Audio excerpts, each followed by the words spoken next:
Welcome back to War Wednesday. We're here to talk about the Ork list from the World Championships with the stats and the facts. We're here today with Christian as well. Let's go over the stats like always. What's up, you gets? Christian, what do you think? Right here, look at the stats. Go over with the Orks from. Yeah, so this week for Ork players, we had 36 players. We had 91-200 record. So about 46% win rate, a little bit down from last couple weeks. Brings it down to 51 overall. 2 placings that we're going to go over today. And right solid in the middle of the meta. Nothing too crazy this past week. You can see the Orks have kind of taken a downturn, a backslide this week. The 2 performing lists did, 5 and 6 placement, which are still, very important. Good job, guys. Great job, guys. But we're just pointing it out. Orks did take a hit from the fact that I think the the Space Marines detachments and overall some of our hard faction versus faction matchups, which we're going over right here. We like to go over the start date 9/15 to 2023 to 11/28. Going over the Leviathan GT pack. So that's where all these stats come from, given to us by Goonhammer. So why I like to look at this is I think it's important to see what factions are actually doing good into Orks as a whole. That way we can kind of address it with our list building sometimes.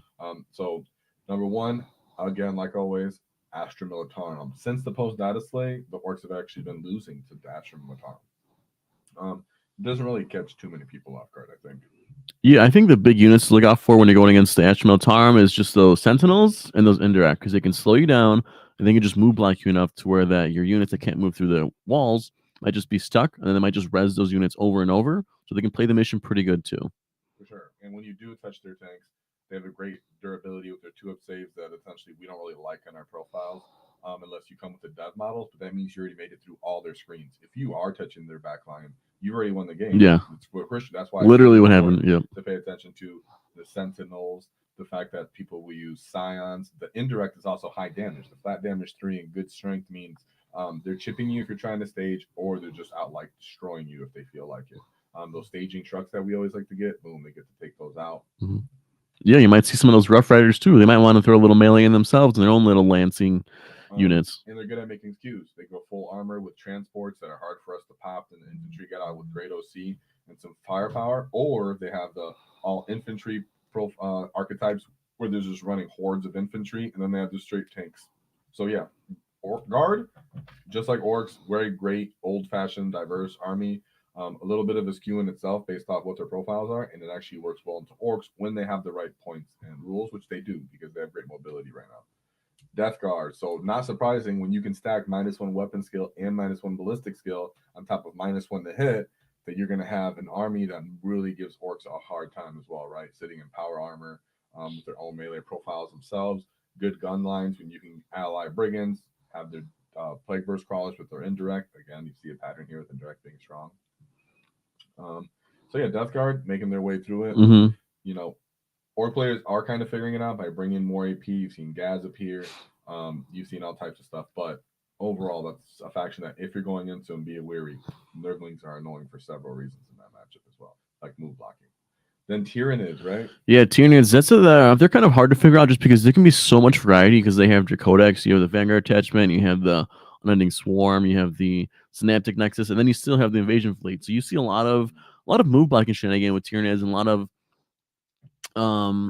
battle shock pressure too, where they get right in your face. They're already scoring right off the bat in the game. They have 2 different ways to play that style, or they have straight, I'm gonna throw 3 Norns on objectives, right? They're literally trying to tank you with Horde infantry and the Swarm, trying to tank you with Norn Nexus, or they're vanguarding you, getting all up in your face, trying to make you take battle advance and charge, and getting all up in your and fall back and charge. I think in the Vanguard. So yeah.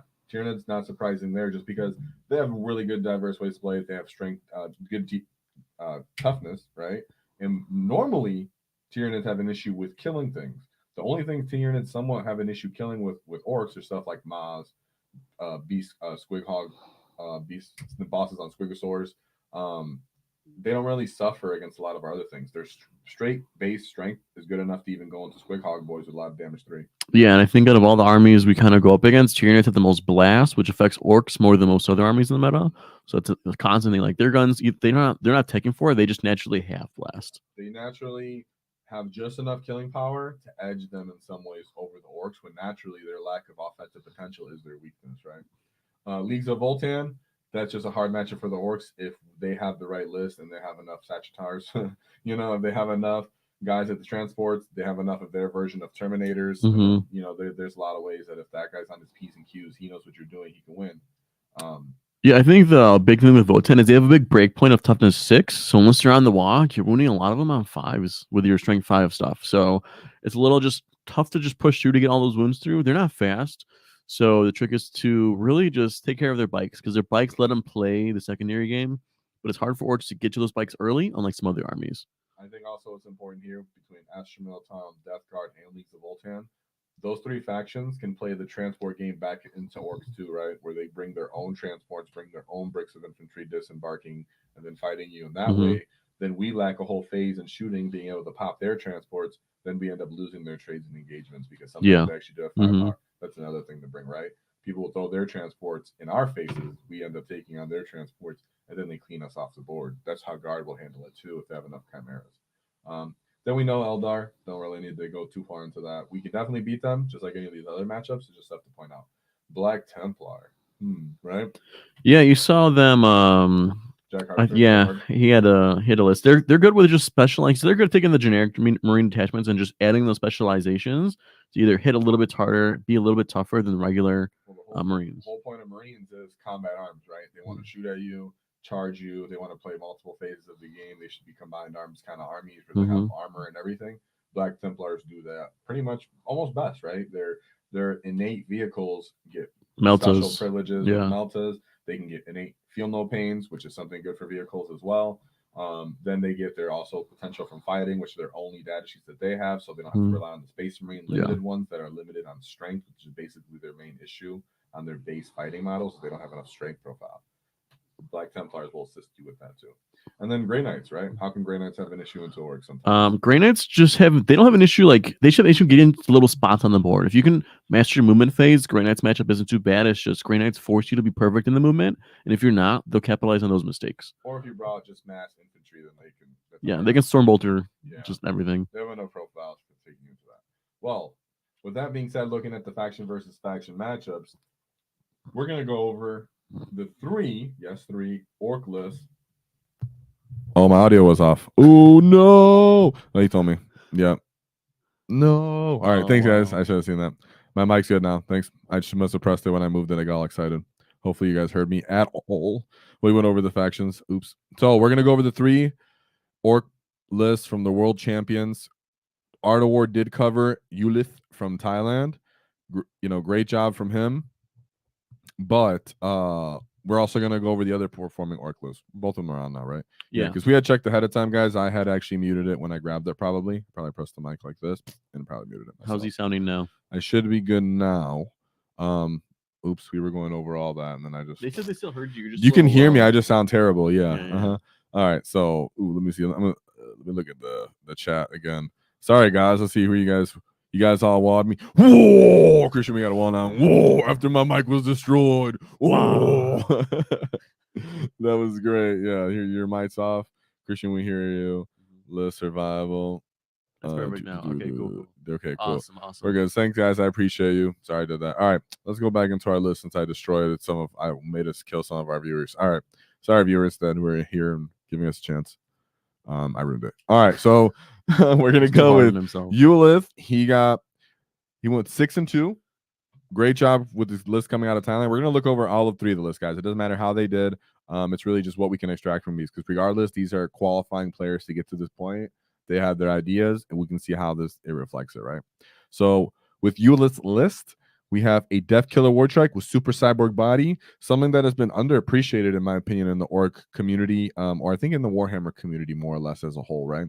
I think the Ork community does recognize him, does give him good credit. Even in our Discord on this channel, we brought him up several times. But if you hear other people's outside perspective, they don't really even consider the Deffkilla Wartrike in that kind of way, or feel no pain.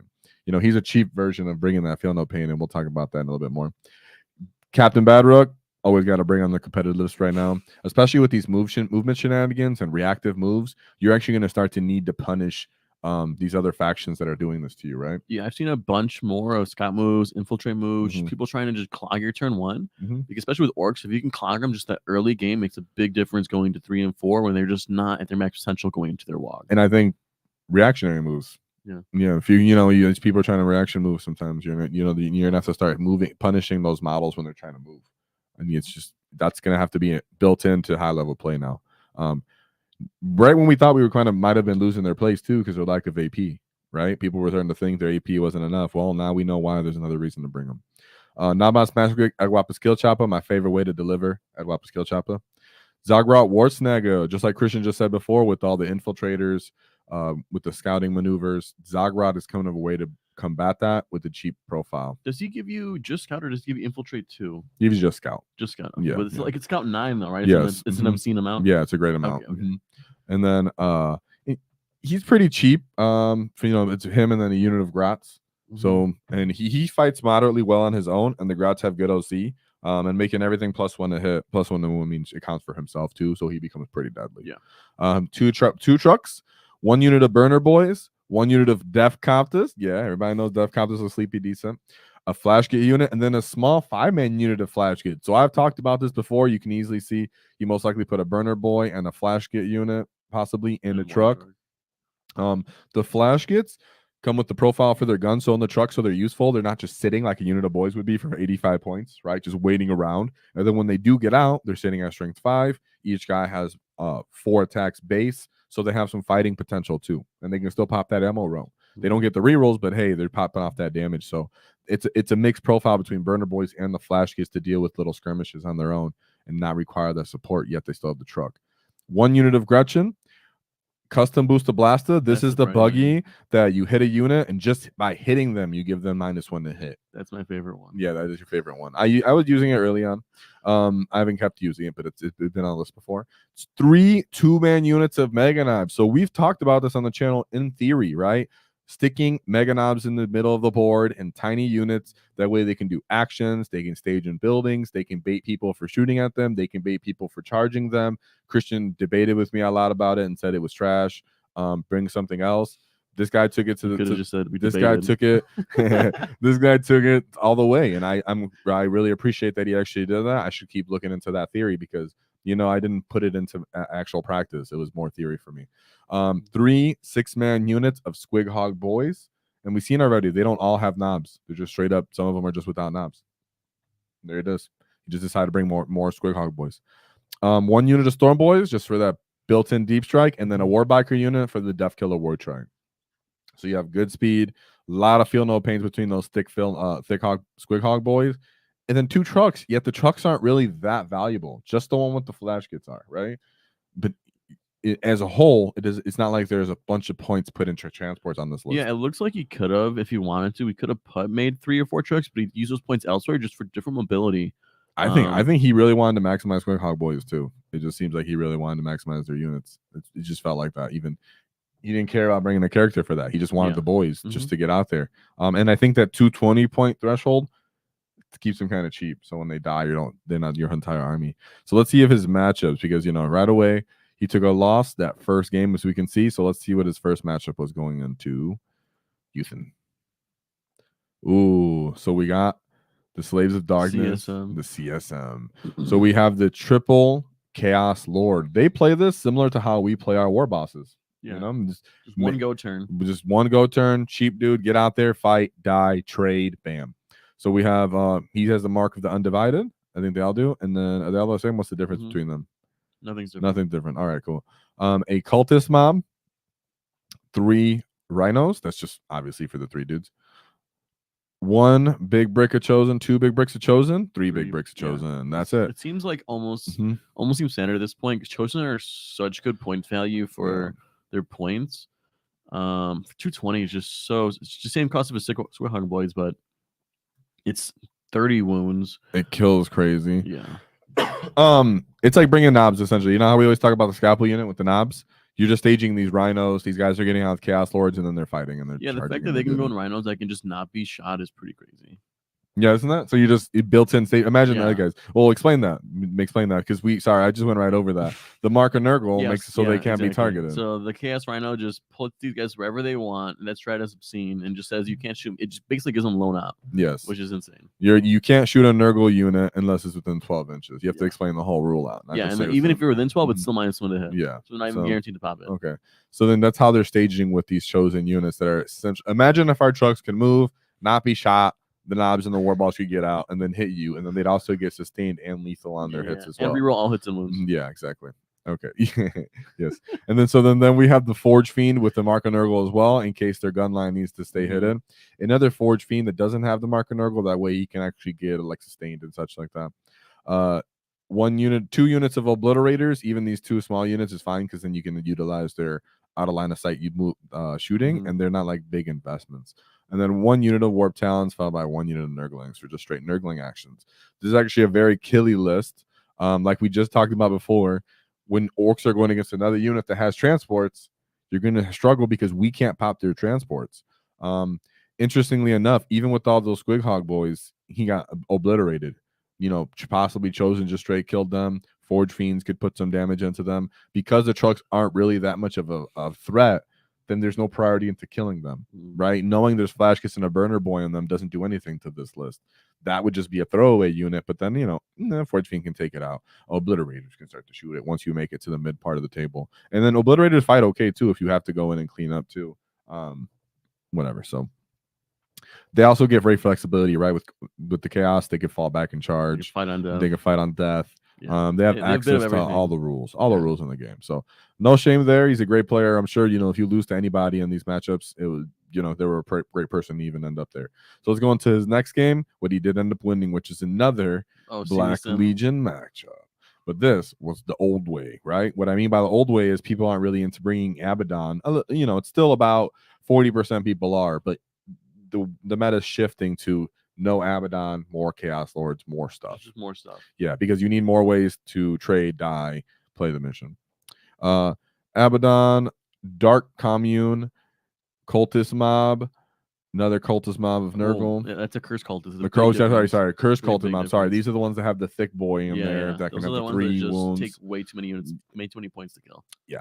I think Orks kill them. Orks are pretty good, man. I was going to say Orks are one of the units that can actually straight kill them because we have straight damage 1 and straight damage 2. So if they're like, it can go into either. We just throw enough dice at that unit that it dies, but yeah, not a lot of armies can do that because it's 18 plus 10. It's 28 wounds for that unit with a 5-up invul and 6-up feel no pain. Exactly, and that's why even the damage 2 isn't a waste because the 6-up feel no pain. So you're like, fine, that's fine. I'll put it into them. Yep. You have 3 wound guys. I'll kill them too. Yeah. Then you have the Chaos Terminator squad, a big brick to go with Abaddon. I feel like that's a huge investment, right? When you end up seeing that brick as an Ork player, you can just ignore that Terminator list unit. Literally, I would literally kill the units around the Terminator. So sometimes there'll be these smaller units around him trying to stage or play the mission. I'm like, I'm just going to go right past those Terminators and go kill them because I don't even have to deal with that big brick.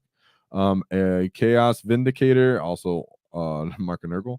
Forge Fiend, a big unit of Obliterators. This is something that you can actually run up and kill at that point now since it's actually worth the investment too. Warp Talon, another cheap unit. Nurgling, Blue Scribe, Changeling.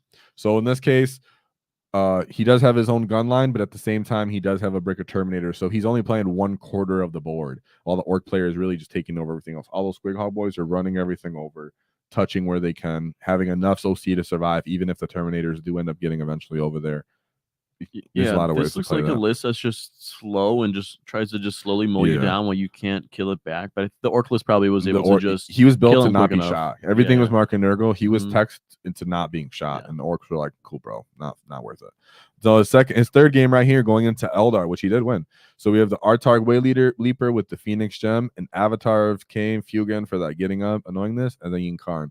I think these are about the three of my favorite characters for Eldar. Not that I like them. I'm just saying that that's the way I would more or less want to play them too. 2 Hornets, 2 Night Spinners, Shadow Specters, Swooping Hawk, Warp Spider, Warp Spider. So everything else is for either movement shenanigans to slow you down, for themselves to movement shenanigans to score and play the mission. And then Avatars, Cain, all these guys are trying to fight. But if you're bringing Ghazghkull boys galore, and you still have the Flash Get Bomb, you do still have potential to actually kill a lot of this. Kill even their avatar, kill Ying Karn to a certain Honestly, extent. I would just grenade that thing every turn. Yeah, well, of course, any good orc player knows that. Even tank shock it. Why not? It's still, I tank shock stuff that I don't have great strength over. Sometimes you still got to get amount of dice. It has damage every turn, so you literally just got to get double. Well, all those squig hog boys means you have all those mines, all the squig bomb. Yeah. So you're just walking up and you're like, here, take whatever. Here's 6. Yeah. Here's another grenade at the top of that. So yeah, that's what I'm saying. So it's like you actually have the potential to kill all of that. Their stuff that they want to survive, and then your small units. This is where the burner boys and the flash kits in the truck can actually shine here. They'll shoot a unit, they'll charge a unit and fight it. The Overwatch unit, if it moves with even their little trash with their flamers, they can actually kill some of this stuff. So that's cool. Great job there. And he took out Eldar. It was a weird Eldar list, but he took it down. Next is his fourth matchup going into Marco. Was a Grey Knights list. I think Orcs actually do fine into Grey Knights, especially if you have these huge bricks of Squig Hog boys. Yeah. Because you're taking out big portions of their board and you're just soaking up their firepower. Like, so what, bro? Yeah, one thing I noticed too, I feel like most Grey Knights players as a whole are kind of leaning away from librarians because they either just. Well, let's see. You just said that, but we have 3. So what do you think? And he won. And he brought the enhancements. So he has 3 of them and Caldor Draco. So you like Caldor Draco, though? I like Draco because he's just +3 to charge when you come out of deep strike. 6-inch charge sounds way better than a 9-inch. For sure. 1 big brick of Terminators, a small unit, 2 small units, 3 small units of Terminators. I kind of like that. And then 2 strike squads. Do you even care for strike squads at all? Is there any place? Whenever I see him, I don't even see the point. They get scout and they're sticky. So still, you just want 1 then? You just want 1. Maybe 1. Yeah, 1. Cladius Assassin, and then Inquisitorial Henchman, and then Kyra Draxus. I think there's better options than her. She's all right. I just think Kotiaz. I like Kotiaz. It's just fun. You farm the CP and for Grey Knights, he's excellent. Yeah. But like I said, with this actual profile, with between the squig bombs that you're putting down, so you can actually put mortal wounds into some of these guys and start picking them up. Profiles of kill all the strike marines, kill the Inquisitor, blah blah blah. Have enough OC to hold the objectives and block people out and be durable for when they try to first alpha strike you. Yeah, and the fact that they're strength 6 and you're toughness 70 and you need -1 to win, and you just don't die as an orc player. Yeah, they don't die, you don't die. But the thing is, we have more volume. As long as you tag orcs, as long as you tag Grey Knights, they can't teleport away, and that's the game over. Eventually, they do have to get their alpha strike on you, and it's not hard enough when you have that many squigs to really kill you. But you do have to play movement correctly and plan your P's and Q's. Otherwise, they'll steal your objectives and actually beat you necessarily. Right? Let's see game 5. What you gonna chat? Let me see. Check 5. Who going to game 5? 1, 2, 3. So this is game 5 right here. I'm sorry, when you want to make sure we're at a good one. After the game 5, we'll check chat real quick. Because this is what's important. One of our challenging matchups. And I'll just point this out right now as we go over this. Liam, didn't he get top 8? Look at that. 90%. 90 points in this game. Right? 90 points in this game. You said Liam got high was a high level person? Scored high? So let's see. Did he end up? I'm pretty sure. Okay. Liam. No, that's Liam Hackett. That's the other dude. That's the British kid.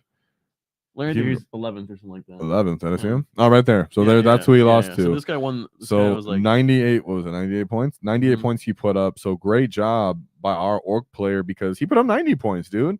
So Eulith is a dog, man. This guy is out here, man. Shout out. You don't know what I can't talk directly to you. You know what I'm saying right now, but you're awesome. That was because even in this game, I mean, what the heck, right? So let's look over this because they got me a little more excited to see he got 90 points. Boom. Biologist Putrefiers. Yeah, so these guys are super annoying for the fact they get free great grenade strats. And what happened for you? Yeah, so spoiler, if you watch Art of War, they played a stream game today with this list. So you can kind of see. Oh, they did? Yeah. That's awesome. Okay. Yeah. So you can kind of see what the orc player had to go let's against. Just say, then keep going then, big head. You want to cut me off? No, keep going. Keep going over his abilities. You cut me off. Go. So Biologist Putrefier does? Gives him fights first, and he gives him free grenade strat every turn. Yeah. So it's crazy. Yeah, he's disgusting. And you usually want to bring multiple. So he has 3 of these, followed by Foul Blightspawn, Foul Blightspawn, which is just I believe those are just. And actually, does I don't think does he actually give fight first? Let me see. I thought he gave yeah, he does lethals. That's what it was. Lethal critical. Sorry. I was gonna say. I was like, hold on. I didn't think. Yeah, Foul Blightspawn I think does fight first because I was gonna say he does the lethal. He does bombs and then lethal. Plus, you can do your actual pay 1 CP for that. So he'll do it for free, and then they'll throw grenades into you with the strat, so they can keep doing it, which I like that a lot. For 50 points, dude, that's like crazy skirmishing.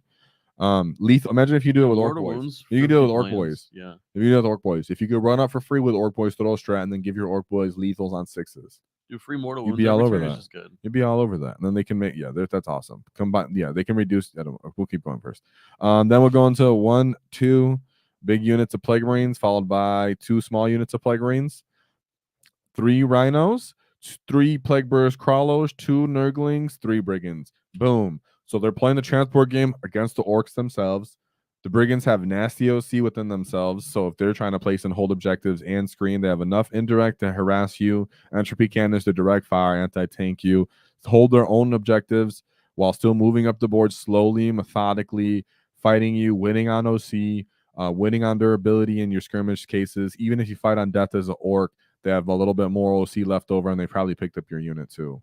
So that's actually pretty interesting here. And like Christian just said, you can go check out the Art of War and actually see how this game played. We don't have to assume too much. As the Ork player did, great job, 90 points. 90 points. So the Ghazghkull boys were holding their own there. I'm sure still playing the mission, holding their own primary. It really came down to them both trying to score. Yeah, I was going to say, I was one of the mission they played. Just taking holds. And what secondary, right? Taking hold because you could see that they just came down to just standing there and seeing the secondaries they can get. You lost by 8 points. They could 8 points. Bad draws. Yeah, at that point you never know. Yeah, 8 points. That's so I'd really like to see what happened there. But so then after that we got his next game. Check on chat. 6. Oh yeah. Sorry, I was going in. Been on what's up, chat? Oh, I still had the Deffkilla thing on. That's funny. Oh shoot. David looks different tonight. Who's this get? Whoa! This is Christian. This is another one of my cousins. What's up? This is the World Eaters lover. And continuously competitive player that's having a good time, enjoying his time. So let's see what's happening here. Whoppa! Good to see Ghazghkull Wartrike. Still haven't painted that guy. Me neither. I was just thinking that I built mine up. Not painted, but I haven't built up. It is cool to see him, and I think he's going to become more and more prevalent. He's been sneaking his way already into the meta because all of the scouting and infiltrating. Bringing the triple megas for my game Friday versus Nids. Triple mega what? Bringing the triple megas. I want to know triple mega knobs. Oh, okay. I was like, sorry. Triple mega 3 baby mega knobs. That makes sense. Is that what he means? The triple 3 baby mega knobs, or scrap chat, right? Or he can bring mech dreads. You gotta tell me what you mean there. Elaborate. I like to hear because there's a lot of mega things in the Ork War. War from the soup. Then we got wall for straw for the revolution. What more revolution for the revolution? Mega knobs. You're bringing three mans or a big unit. 3 6. Yeah, 3 triple 2 mans. All right, that's sick. Yeah, let us know how that goes. I think that honestly works for playing, for baiting, for having something that doesn't get picked up by small alarms fire. I think there's a way to play on some missions more than others, though, right? So let's go into the last couple matchups of him. After Minotaur with Ghazghkull. So this Ghazghkull do, Christian? They infiltrate and they have just a little lone out body that just kind of does things. They redeploy every turn like Grey Knights, I think. Yeah. This looks like the list I played against last weekend. Lord Solan Leontis giving you that CP and the orders. Platoon commander, tank commanders from our orders, Ursula Creed. 1, 2 units Acadians in 1 infantry squad. Hellhound, Manticore. Ooh. Regimental attaches, which these are these guys used to actually be a Ork. Yeah, these are characters that used to you have to pay individually to add to a unit. Now it's just like a bunch of little dudes, and they all give their own buffs. A Rogodorn battle, 2 Rogodorn battle tanks. You guys have great DACA, right, and durability. If you don't get dev wounds, you're just going to take most of that. Even if you try to just touch them and stuff. And then just 2 scout sentinels. Right? Yeah, I honestly figure more. I'm surprised he only has 2. Yeah, I think that was his issue, in my opinion. His downfall is he doesn't have enough sentinels. He doesn't have enough stuff that he wants to regen. I can see you covering the distance pretty quickly on that one with the Orks, which he did, 98 points. Like if you could touch them, you just start kind of beating them there. Let's see his second to last game here. He had Eldar again. So let's see, we got Artark Will Leaper again with the Phoenix Gem. So these guys are just trying to get up continuously. Farseer, Fugan, Spear Seer with Fate's Messenger, and the Yarinkan. Night Spinner, Ranger, Shadow Specters, Swooping Hawks, warp spiders, and then a wraith guard break. Okay, I personally like the melee version more than the shooting one. To me, I'm like, stop trying to shoot all the time, get stuck in. Yeah, but they're so good. But on basis, what, they're shooting ones? Yeah, I get it, but they're already shooting too much. But here you can see they brought their killing potential somewhat. Instead of an avatar, they have the big brick of wraith guard. They do have the Karn, similar to the other list, though, right? Bunch of stuff to score, then just the night spinners. I think Eldar was scheduled to fall back and shoot, so that doesn't even matter if that big brick gets touched, and then they just shoot you anyway. No, I just think that they're just not good for actually playing the primary and running up and actually doing their thing. They're just a shooting unit. I think you want that as a wraith guard. I mean, you played into it too. They're hard to kill. You probably just have to move around it. Ignore them. Yeah, so you have to move around like, it. Exactly. 400 points you just ignore. Yeah, you're just like, yeah, which is always an issue in my opinion. They resurrect. And I think at top tables, that's the issue. You bring something that's 400 points that you can walk around, and you just have to hope the enemy can't close the distance to kill the rest. And Orks are one of those armies that will close the distance. They'll run away from that and kill everything else, and then make you just stand there like, well, if I move correctly, I should be able to get around you. 96 points on that one. And then he ended up his tournament with a 100-point win going into T-Sons. I like to see that, to be honest. Crumping them dusty boys. So we got Armin on Disc of Zeech, Exalted Sorcerer on Disc of Zeech, Exalted Sorcerer, Disc of Zeech, Infernal Master, Magnus, Thousand Sorcerer. So a bunch of Marines probably. 1, 2, 3, 4, 5 units of 5-man units of movement Marines with Infernal Flamers, 1 Rhino, Amulet Vortex Beaks, and Changeling. So he doesn't even have transports for this. These dudes are just walking around. There's a lot of solo characters. Goodness. Yeah. Oh my gosh, dude. That's so. It's just he's just getting run over, dude. What are you gonna do with Square boys? The Magnus can't be everywhere, dude. You know, like, or shoot. That's crazy. So I mean, great job by Ulith. I'm saying your name probably incorrectly, but if you see this, whoa, great job, man. You did it great for the Orks. I appreciate what you did. Even with that loss you took, it was against a very good army and to actually one of our hardest matchups, as you can see from the stats. We do this every week, and Death Guard are consistently either top 2 or the hardest matchup of the week every week. So great job for that one loss, and then for that one loss to the Death Guard, and then even his first loss. I mean, that happens, especially when you're fresh. Yeah, I think the biggest thing with the Death Guard is the Death Guard obviously -1 to hit, and you saw that Euthan didn't have a bunch of war bosses for +1 to hit or not the Smash Squig, so he was hitting on 4s, maybe hitting on 5s. I mean, he could be easily hitting on 5s if you're buying Nurgling too. I mean, there was no Typhus on that list that we've seen, but still, if there's Typhus, trick with the Death Guard is just dirty. If I don't know if you guys know, but Nurglings give you an aura. You can stage Nurglings behind a melee unit, so when you charge a melee unit, they get the contagion -1 to hit, and the Nurgling gets -1. Well, the contagion is -1 to your ballistic / weapon skill. Stop interrupting me. -1 to your ballistic skill and weapon skill. Right? So then that actually allows you to compound it to make it innately -2. Because normally you can't -2 in 40k, which people argue about. But that's why it's important that Death Guard is worded like that. And then for you casual people who play into Death Guard as a whole, be aware because Typhus can do that according to his data sheet as well. Then not to mention they have a strat to make them -1 to hit and shooting. So Death Guard can constantly just be doing that. They can literally compound that in both phases. So your flash keys can just be hitting on 6s. They also have -1 damage and melee if they really, really needed it. Yep, there you go too. Sucks for you. So yeah, great job, Ulith. Let's go into. Euthan. Well, I'll probably look into Euthan. Sorry, I can't. I can't read, guys. I'm a big-headed git. So this is the second best performing Ork list, Caleb from Germany. Let me see if any of. Let me take a look at the whole chat real quick. See what you guys are saying. Mega Knobs. My first idea was to try out the reserve budget gas 5 Mega Knobs, the war boss and Mega Armor, but I dropped it for similar units for objective control. Yeah, I don't like him. I don't pick the war boss and Mega Armor, to be honest. I'm more thinking of them as an anvil rather than they run out and do something. They just lack the volume of attacks, to be honest. What's up? Yeah, I think with 10th edition as a whole, you have to make that choice. Do you want Hero Hammer or do you want to score points? And sometimes you can do both, like you saw 1,000. Orks can do that, and Orks can do both. But it's when it's something like slow, it's hard to make that commitment because secondaries this game really heavy mobility really helped you score those a lot more than. Yep. Whoa, from Wicked Joe. Let's go with this run herder. I love that. Oh, let's hear a wah from you. Oh, they want to hear your wah, Chris Tuck. Wah! Oh, that was a good wah. Whoa! All right, we're just in here wah like psychopath. The Pale right. Good afternoon, lads. Whoa! Okay. We haven't wah in a while, to be honest. It's a pretty low wah, right? Pretty low wah this week. All right, so Caleb from Germany. Let's see what he ended up going 5-3. still respectable, guys. Remember, these are the best of the best of the best. You know, I could have lost every game here. It would have been like, so you can see 5-3. So let's go over his list, and then we'll go over his matchups, like everybody yields. So he goes, I swear, Orks have always been my favorite. All right, so he has the Beast Boss, Christian's favorite Ork model. Solo Beast Boss.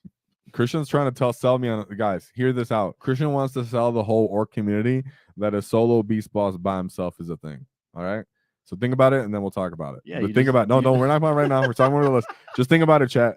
And anybody who sees this later, solo Beast Boss, is he real or not? Other Beast Boss. Okay, ready? So Captain Badrug, Mozrog Scrag Bag, Nama Smasher Squig with Edwampus Kill Chopta, now with War Banner. You guys know how I feel about that kit. And then a Warboss and Mega Armor, which I just said I don't love that kit. Then a Beast Snagga Boy unit, 3 trucks, 1 unit of Flash Kits, 2 units of Gretchen, Mega Knobs with Kill Saws the way I like it, Knob Power Claws the way I love it, that Scalpel unit, 1 big unit of Squighog Boys, 3 Storm Boy units. Boom.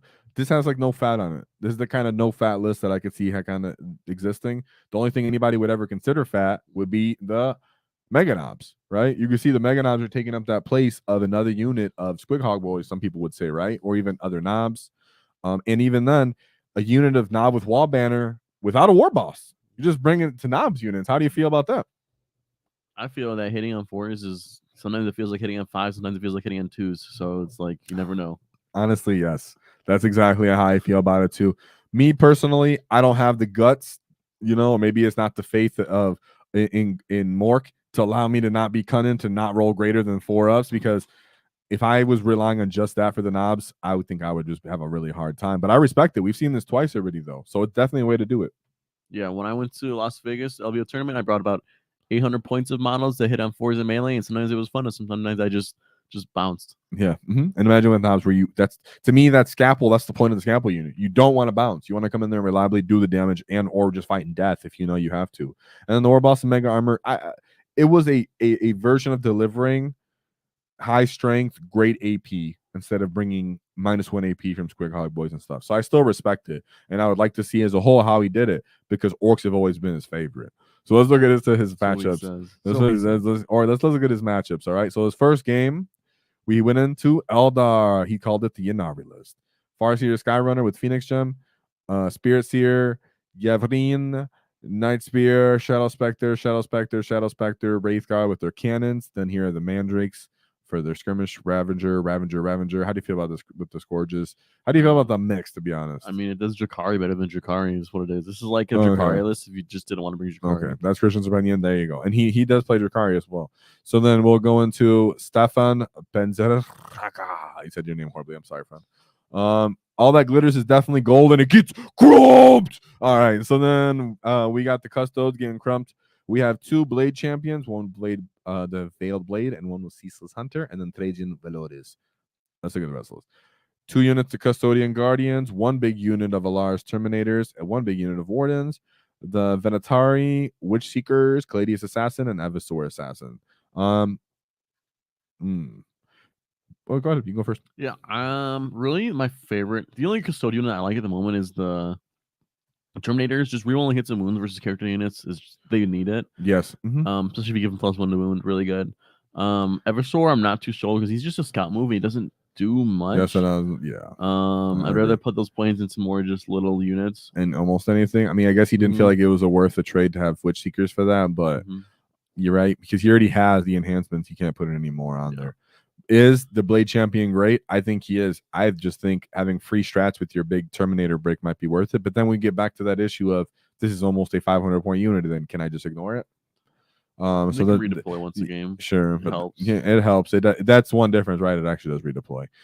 This was actually used to be one of our harder matchups, but the fact that they're not as crazy durable anymore. And the guy does actually have AP to go into this, right? He has the Mega Knobs, they have AP. He has the Knobs, they have the AP. So he can actually go into this, and as we always know, trucks are great for running over assassins. So I definitely love to see that. I think the biggest thing is Custodes don't have armor contempt, so they can ignore the AP -1. So it actually puts in some work. That's crazy, right? That's crazy. They don't have armor of contempt. That does make a huge difference. They just rely on reducing the damage. So that was his second. I believe it was the second game, right? Did I mess that Yeah. up? Yeah. Okay. Now going into his third game, which is his first loss. Let's take a look at that. We have CSM. So as you can see, Orks are taking the losses to the literally S tier top army in the game right now, and is looking about the same kind of list: triple Chaos Lord with a Dark Commune, followed by a Cultist Mob, a Legionnaire unit, 2 Rhinos, a bigger Curses Culted unit, Chosen. But these are the small. These are smaller units. Yeah, these are smaller units. The Forge Fiend, another Forge Fiend, Obliterators, Warp Talons, and then triple Nurglings. Ooh, that Nurgling would be annoying, dude. At top tables, though, triple Nurglings annoying at top tables if someone's bringing 18 Squighog boys, because then you can put them in the lane, especially if he goes first. We don't know if he did, but we know he can go first and just optimize getting in your way. Yeah, Eddie knows from first-hand experience, Nurgling and Squighog Boys just kind of shuts you down. Boom! Yes, they do. If they go first, they really can, because they get infiltrate and then move right into you. So it's really annoying. And then these guys get to move out with their transports and stage on you as the Orc player. So don't know how that matchup went, but if he went second, that's a hard game for the Orcs, which it kind of looked like he did in the point disparity. Because it's really not that bad of a matchup for us. But with triple Nurglings and you running 18 Squighog boys, it really can be. Or no, sorry, he didn't run the 18 Squighog boys. Sorry. I was thinking about the other list. But either way for Orcs, even if you're not running 18 Squighog boys, it still gets in the way for the trucks in the same manner. Yeah. It's same concept. It sucks for us. It's just hard to get the job alpha strike on CSM when they have those transports and they have those little units screening. And that's why Ghazghkull Wartrike matters so much, to be honest. Right?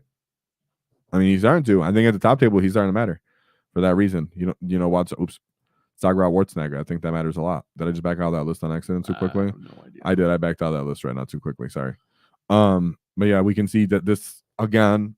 Constant thing with the Orcs. Oh yeah, I did back out because we already said the issues were essentially the Nurglings, the transport capability for them to be able to stage on you, and they have the firepower to pop your transports.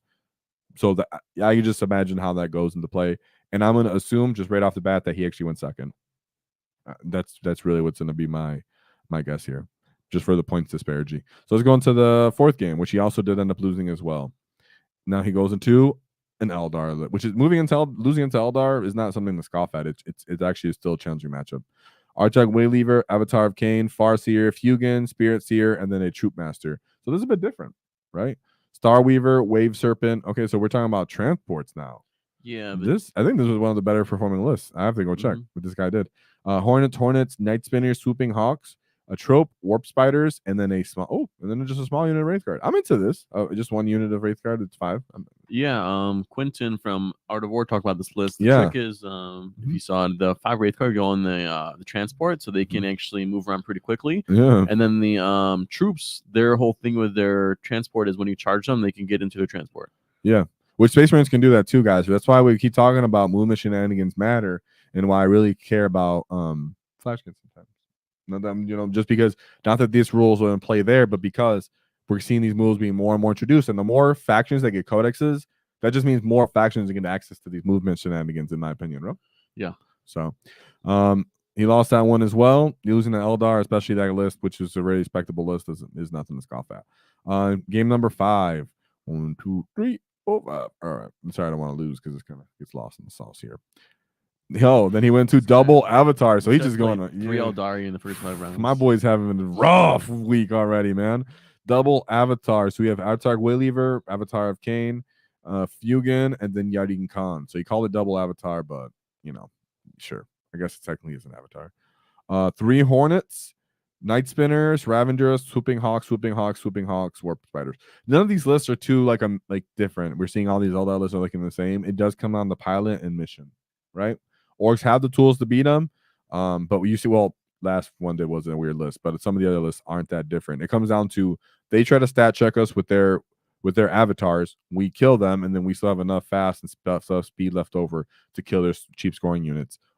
So that's how we usually deal with them if we can. But if we can't, it is usually because the mission or the player too, because having Night Spinners, being able to still indirect you and move, mess up with your movement does matter too. So they're always a hard game, and losing to them isn't anything to be too embarrassed about. So even though he did lose that one, 81 points, he lost it again. So he first, like Christian, the first 5 games he went into Eldar so many times. So sorry, I was going to say something. Game 6, we have Amir, right? Is this game 6?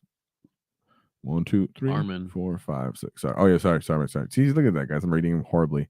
If I ever read your name wrong, guys, just know I can't reach it. Armin. Oh, World Eaters. Christian, go ahead. Go ahead. So this list starts with Angron, got Karn the Betrayer, Lord Invo, Lord Unjug, Lord Master of Executions, who's the actual Primarch of the army right now. Yeah, he's the Primarch of the World Eaters Let's be every real. time, all day, every day. Yep. Favorite of Corn, point that out because that's all he's trying to do. Yeah, he's just trying to keep Angron alive, or revive Angron. Yeah, Jackal. 1 Jackal, 1 Berserker, big man, 1 Berserker, small man, 2 Rhinos, looks like, 8 bound with a little 3-man squad, a big exalted unit, which I've actually started to like, and then a small exalted So unit. he likes the triple like you, the big, the small, and then the baby because the baby gives the I like 2 reroll. babies though. Well, now you like 2 babies, but the reroll aura It's of just so ones good. and such, right? They end up acting as like a Lieutenants. weird lieutenant And then you blob. string him on 3-man lieutenant blobs. Yeah, so you actually just fit the 12-inch whole middle blob. of the table. Yeah. And you start to crash the lines and make that skirmishing. But as someone who's gone into World Leaders into Orks, honestly, it's to fight on death and just the mortal wounds that World Leaders can. Mega Knobs actually do okay into this matchup because they're Mega Knobs in here, right? They actually go into here and kill you. And with their weird durability, with their armor and their toughness, they actually sometimes can tank some of this weird volume of damage too. Against Orks, Angron just doesn't do enough. There's just too many units that he wants to smash, and he can't just smash them all. Yeah, and if they do, we can find death and make him die with us. And unless Angron comes back 2 times, he's just overcosted, and he doesn't do enough for his actual planes. Also, I think if you don't have ally support for shooting, your trucks can be an issue for you guys too, just like it is for us too to go into other transports.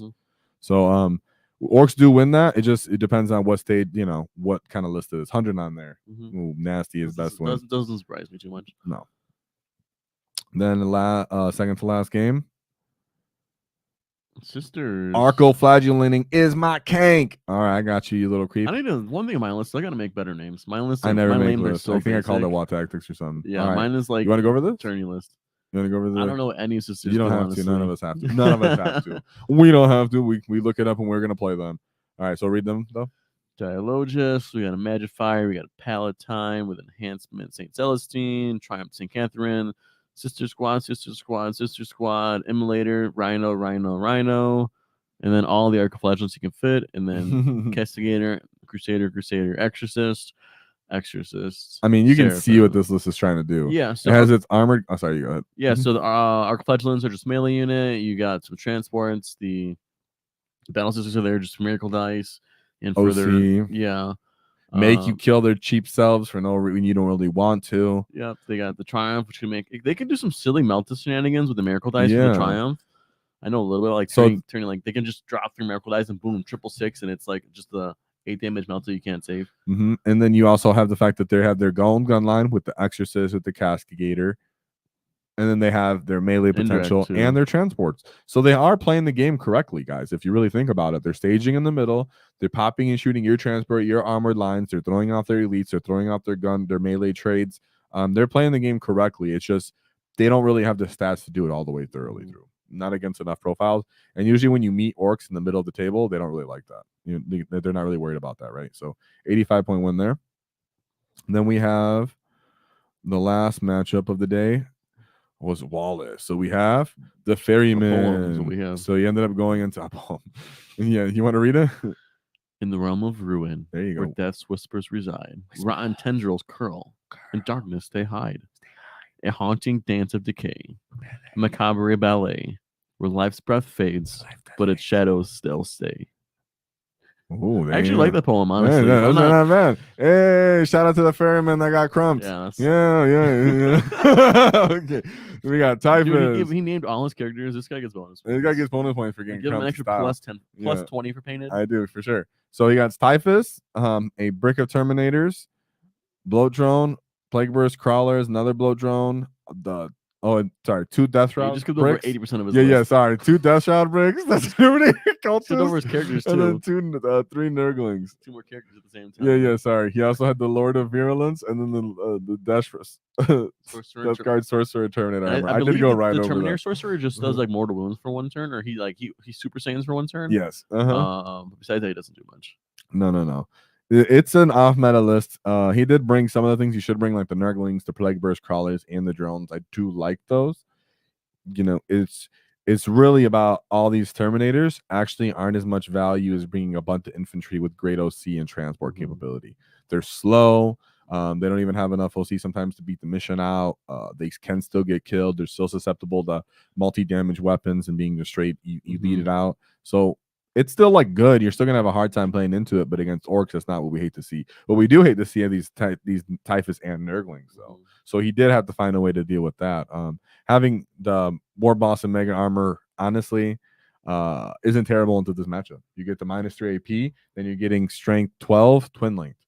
So you're wounding a lot of this stuff on great. You're wounding on 2s, re-rolling, and then putting 3 AP into them. So it actually does kind of work in a weird way. 6 Terminators, right? Yeah. They still get the extra toughness. Yeah. Yep. So interestingly enough, Warboss and Mega Armor probably wasn't horrible in this matchup. 80 store 4-point win. So great job to Calum from Australia. Whoa! In group number 5. So we'll look at chat before we go into the last Ork player from the event. See what you got to say before I crump you and pump you on the head. Let's see. They got your wall. Let's see. Hopefully they said your wall was good enough. We didn't get a feedback yet. Oh, damn. He went for the budget gas. Yeah, we were just talking about him, too. We're like, we don't like budget gas. And then we pull up the list, and we're like, I guess he does, though. Yeah, so that's funny.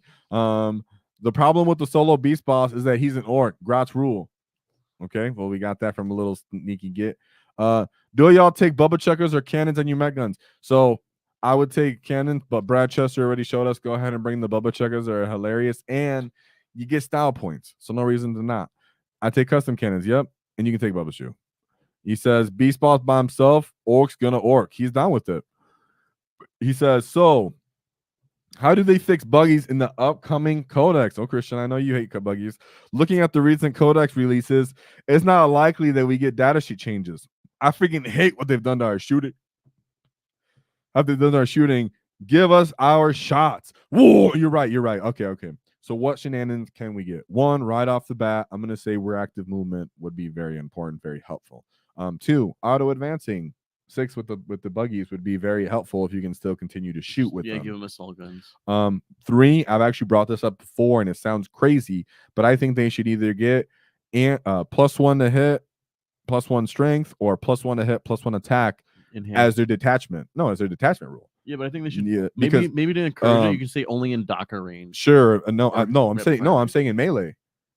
That's actually what I'm saying. I'm saying in melee actually was surprise some of you guys, and you go, oh, but what about them to do in shooting? I get it, but orcs aren't just an innately shooting army. So if they're not going to give us our innate abilities to increase our profiles on our guns, they're not going to give us all the abilities to shoot better because they don't want to make us broken, and or it's going to be limited to strats. They need to have us play to where we can actually get stuck in and crump a little bit and have abilities that are useful, like falling back and charging, or being able to spray people with assault weapons and then charge in and do damage. There has to be something interesting going on to combine arms that with the buggies, in my opinion, because if they just go straight into all shooting profiles, they're gonna mess up the rules, in my opinion. Either we're gonna automatically get hit with a nerf because we're too strong, like with Fruit Builders, or we're gonna be too weak and we're not gonna be viable. So I think actually giving us the ability to get better shooting, like more AP, but then also giving us the ability to fight a little better with buggies would actually help. I think the issue with buggies right now is they're just not tough. So you can kind of don't even have to put anything. So invulns? No, what would you do? Maybe like a -1 hit at range, like innately. Okay. Like if you're but that's a strat like then. the Vanguard. No. You think for the whole attachment? Like the Vanguard, yeah. If you're more than 12 inches away, whatever, give them the -1 to hit, or just give them the Vanguard rules, -1 hit and cover if you're 12 inches away, and then give them movement shenanigans for stratagems. Sure, but then the whole issue is Orcs want to close the distance. Even with our weapons being rapid fire sometimes, us being assault. That's why I keep bringing up the fact that if our detachment rule is actually something that innately benefits melee, while we get strats and other abilities like enhancements to our shooting, then it becomes like a balanced way, right? I still do think that it should give us AP too. I think it should give us, if we charge, we get that plus additional AP on our weapons. I think that matters too. I think they do need more AP on. I don't think weapons. I've ever seen that any of the enhanced. I have. We see there was actually an old 10th edition. No, I'm talking about in 9th. In 10th, there's no attachment. Oh, gives okay. you We have in the chart. So we have a super chat. There's one strat. Whoa, your super chat, boy. What's up? Get pumped. What's up? You're looking all lost. Christian's never seen a super chat. He didn't know what to do. He's literally didn't see. He was like, "What country is that from?" I don't know. It's currency that we appreciate. It's teeth. It's teeth. It means MYR. It means my yellow right teeth. I don't know. So he says Badrock plus Storm Boyz. Oh, Lexi, sorry. You don't know that. So Badrock plus Storm Boyz in Gorkanaut against Ironstorm. Gorkanaut crumps dreads. Badrock hops over, crumps the Oragra thoughts, happy crumping. So in reality, yes, the Gorkanaut really, really does. But the issue is you're going to have to strategic reserve him, in my opinion, because the Lancer almost certainly one-shots him. And if he doesn't, the other Lancer will. Right? We've gone over this several times, Christian, right? Yeah, well, it will take 2 Lancers no matter what, 'cause you can't physically kill him. No, yeah, but sure, sure. But you get what I'm saying is like, even if he whiffs, a little bit damage goes through. Plus, you can innately throw the dreadnoughts in there that they're going to bring, and they have lethal. Remember that, right? So I'm just saying one Lancer going off is enough to cripple the Gorkanauts so much that he'd probably be committed with his other lethal weapons and kind of put you down. Or the next turn, by the time you get there, you're taken down. So I strongly advise you ingress him, in my opinion. Now, if you're gonna ingress him, then you can't do all that stuff. That's the issue, right? So, do I think he works against dreads? He absolutely works against dreads. The delivery is where you, as a skill player, is gonna have to come into play, because every Ironstorm list has 2 Lancers, and then they pretty much always have that lethal bubble. So even though the macro plasmas aren't great into them, if they have lethal, they might be tempted to still finish you off with that, right? Mm-hmm. So I really do think just doing that, getting him off the table and then bringing him on the table will be the best way to deliver him into them, because they don't really have that many screens other than the scouts, and you can try to take out the scouts before that with Badrock, really, right? Because the scouts might want to reactively move and do all this dumb stuff, and you can just shoot them, you know? So when they try to get away from you can just shoot them in response, hopefully, sometimes. But they do have like smoke as well, so they're not like easily picked up. It's really annoying. But thoughts as a whole, we already know Captain Badrock's great, and even if you pop lethal, he can do damage into some of the other dreads if they bring him. You know, they really can. So thanks for that super chat. Whoa, because that was awesome. And Christian was shocked. He was like, "What's happening? I've never seen teeth before." Make big shooters relevant. So many of our equipment use them, and they have so little impact. Yeah, AP. I think AP. Like I said, I think all the Ork guns, even have to be at a certain range or whatever, needs additional AP, because we do have the volume. But if GW is not going to change that, like he said, he's not going to improve our profiles, then we need a little bit more AP, and we need to be able to we need to be able to do combined arms. I'm not going to let that go, because our trucks and our buggies have a decent strength profile. They just hit on 4s and have a low amount of attacks. Give them another attack. Give them hitting better. I think realistically, what you might see is exploding shooting, just like they give us exploding melee. I don't think they're going to try anything and change the profiles. You think they're going to go back to that like they did, just 6s exploding shooting? Dude, they really could. I mean, a lot of armies have exploding shooting nowadays. It's true. And then they give us an aura rain. What if they give us an Ironstorm assault, where they're just like they're going to try something for shooting. I don't know if it's going to be good, but they'll try something. They're going to do it. Okay, so then they're going to put aura range of a Deffkilla Wartrike with a reroll once to wound aura. Oh wait, they've done that before. GW doesn't even know what to do with it. Doesn't even get creative. They're going to do the same thing they've done before. I was trying to be creative, but they're going to do something simple like exploding 6s and lethal. I'm too hopeful. So what do you think about bringing a single Snazwag in just to advance in the face of enemies into screening? I just want to hit to kill it. I think it's still just a little bit too much of a point, and then you're possibly movement blocking yourself. It's that buggy that gives their aura of -1 to hit. Yeah, but so it's a 6-inch aura? Yeah. How much does he move? He has to like 12. And so 12 you custom boost the blaster, you could just shoot someone. Yeah, but the other one is he moves 12, he advances 6. And I actually only move 10. I think he only moves 10, but actually. If you're only 16 inches up and you have a 6-inch bubble, that's not even to their deployment zone yet. So they don't have to move to. Yeah, I think the idea can work. It just comes down to practically what you want to do is let the rest of your stuff that wants to get stuck in combat, that wants to stage, move up the table freely, take up the lanes, and you want your buggy to sit back like the custom boosted blaster did on the other list, shoot someone, make them -1 to hit, and then you play the game. So I still think the custom boosted blaster does it a little better. Your theory's not wrong, but the custom boosted blaster does it fine. I honestly think buggies are just missing a 5-up invul instead of a 6-up invul, and then they'd be like more like you never know if the shooting's gonna be reliable. Yes. But just having a 6-up invul just isn't enough. 5-up, yes, another thing. 5-up invul mandatory. I think that would be in our detachment. 5-up, okay. So a realistic one. If you guys don't like, if Christian, you guys want to be more realistic, don't like my fighting buggies, because I really love that. I'm still stuck in on that, right? They still should have that ability plus a buff to their mate shooting. But if you don't want to combine arms, GW most likely to do is sustain hits on 6s, possibly lethal like they do anybody else, possibly more AP if they get closer. But giving them a 5-up info is going to be super, super helpful to buggies because they can't artist nails and stuff like that. You mentioned, I honestly think lethal for shooting sounds better than sustained hits for shooting. Lethal is always better. We just throw so many dice. Remember when guard had lethal and just freaked everybody out last edition? Now it's everywhere in the game. So sorry, I meant Zagstra. Oh, Zagstra, my jetpack boy. You know how much I like him. We got a short for Boss Zagstruck where he just crumping, and we're doing audio for more of those. He's crumping most of the time. He be crumping. And Zagstruck is great at fighting. You guys don't know Zagstruck. He's essentially like a war boss with the jetpack, but with more wounds and to feel no pain. So he's actually really cool. I mean, the same feel no wounds, but feel no pain. He doesn't have an invuln. Yeah, I don't think he has an invuln anymore. But his feeling, he's freaking awesome for how he crumps and how he gets a bunch of attacks too. Not even on the wall. He gets like 6 attacks. That makes more sense than Bad Rook. That makes more sense than Bad Rook. So how do I feel about that? Yes, because he can actually come in and he's fast. He'll run in, jump behind someone. Yeah, so he runs over there, takes out someone's annoying debuffing unit. So I actually really like that. That I'm down for it. I like that.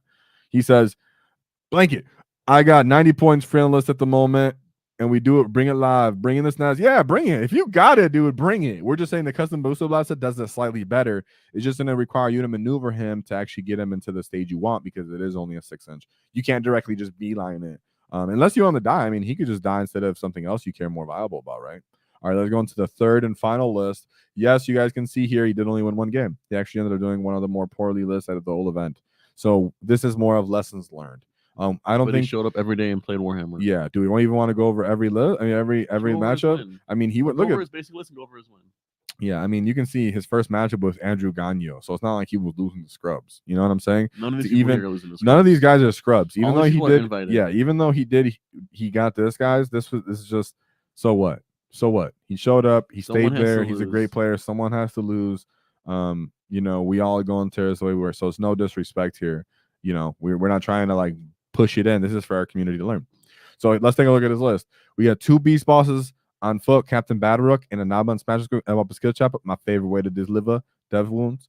2 beast Snaggas, boy units. 1, 2, 3, 4 units of boys, followed by 1, 2, 3, 4, 5, 6 trucks. Flash gets 3 units of Gretchen, 1 brick of Squighog boys, 3 Storm Boy units.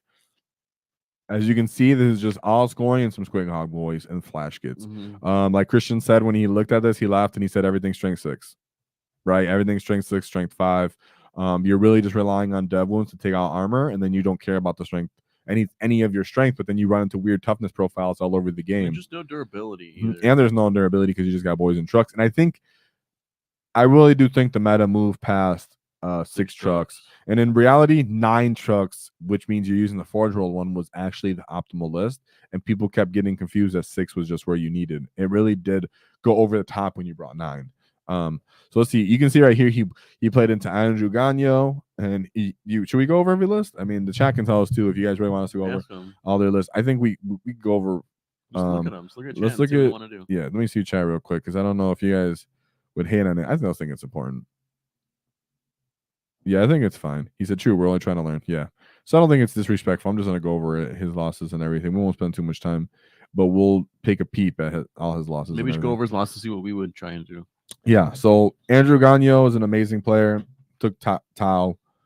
So we got Fireblade, Cold Star Commander Suit, Breacher Team, just a bunch of Breacher teams, a bunch of Devil Shish and Transports. Oh my goodness! This is a battle of the transport. My god, this is a battle of the transport games, but they have the guns to pop ours. Crisis Battle. So we have to get it out of ours and do stuff. They have stuff that can just kill us. Crisis Battle Suits, Pathfinder. So many freaking units. Then Tetras. So this game is going at least 3 rounds, no matter what, just because all the transports, which means on top of the Tetras plus their innate rules means that the firepower becomes withering by turn 3. And that's the issue against Tau is they want to wait till turn 3, turn 2 to pop off. If you give them the slow start, that's what they're hoping for. And this Ork list is playing a slow start because you have to stage with the trucks, you have to call the wall and get out, charge into his transports or whatever it is, then get shot, blah, blah, blah. So it's just hard. He put up good points though, right? You see battle the transports, but yeah, I ended up losing that one. So let's go into the second game where he goes into Eric Marquarks. Ooh, nice. So Knights. This is actually hard for. We said his list is strength 6 and below. So he was relying on dev wounds. So all he did was focus on the dev wound. your Beast Boss, and your Squighog boys, and kill the rest. So Canis Rex, a bunch of Elvrins, Warglaves, Clades Assassins, boom. Avasaur Assassin. Honestly, when you're just bringing a couple stuff that can do beast dev wounds and you're playing at these top levels, those guys obviously know what can kill them. They're going to try to get them out of there, maybe give some sacrifices away, and then just tank the rest of your army. And Knights happen that way. If you skew the other direction, they just walk you. And that's what happened. Third game, we have Tau again. Wow. Cadre Fireblades. So you seen the other guy to go into Eldar. This is going straight into state Tau. So Commander, and typically on stats, Tau aren't actually super hard for us to win. But at top tables, Tau is just a different kind of beast. So Commander Shadow Sun, Commander in Crisis Battle Suits, Long Strike, Breacher, 3 Devilfishes, Ghazghkull, Hammerhead, Piranhas, which are like, you can use them like a transport. You know, you just get in the way and throw them away. Super annoying. Riptide Battle Suits, Stealth Battle Suits, Tetra, and then Vesped with string wings or whatever. Sorry, said that wrong. Did they have a big old Brick of Crisis or no? I didn't see one big Brick of Crisis, to be honest. Not one. Different, very different. Very different. He has Ghazghkull battle suits. He has Piranhas. He just brought a bunch of little like stuff. Everything's under 200 points that can shoot. Like 8th edition. He was playing a weird version of Tau. Yeah, 55 put up there. So he broke the 50-point threshold to go on to the 4th game. Was the one I just clicked? Wait, I think I just clicked that. I think that was his 4th game. I think I was crazy. It was Knights round 3, right? Yes. What was round 2?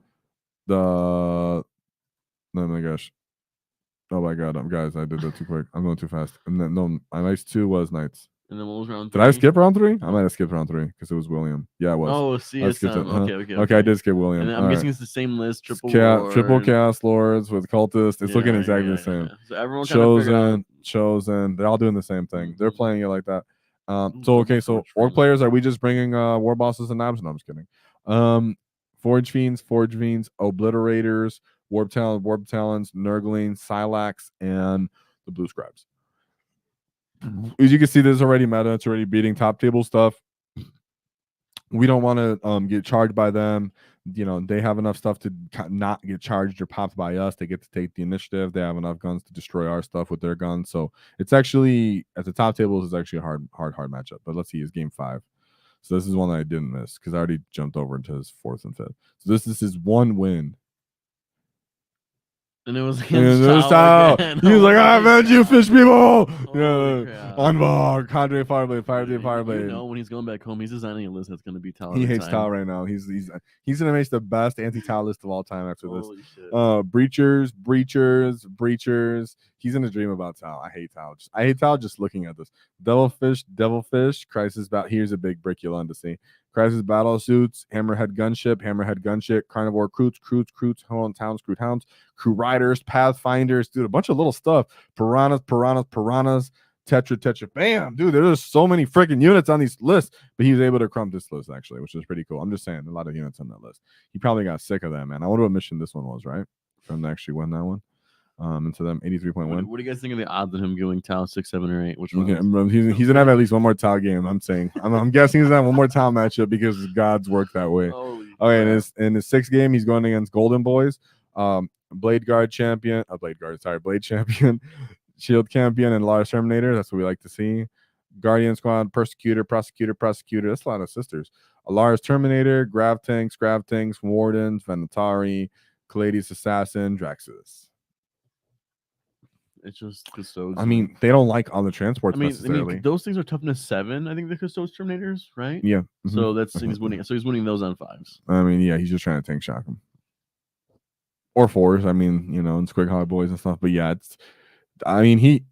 it's a weird, with his list, I don't see how that game's gonna go too well for him, to be honest. 81 points, he tried, but it's like, what are you actually using to kill anything? I'm surprised you lost the game where you had 98 points, round 6. I mean, we're gonna get there. What do you think you won against? 98? Oh, what do you 98? What can score 100 on you when you got 98? Is it weird that I want to say Tau?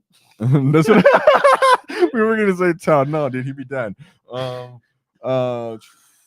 gonna say, oh my god, with 6 trucks? With 6 trucks? That's actually a great question. With 6 trucks, I'm gonna go on a limb and say guard.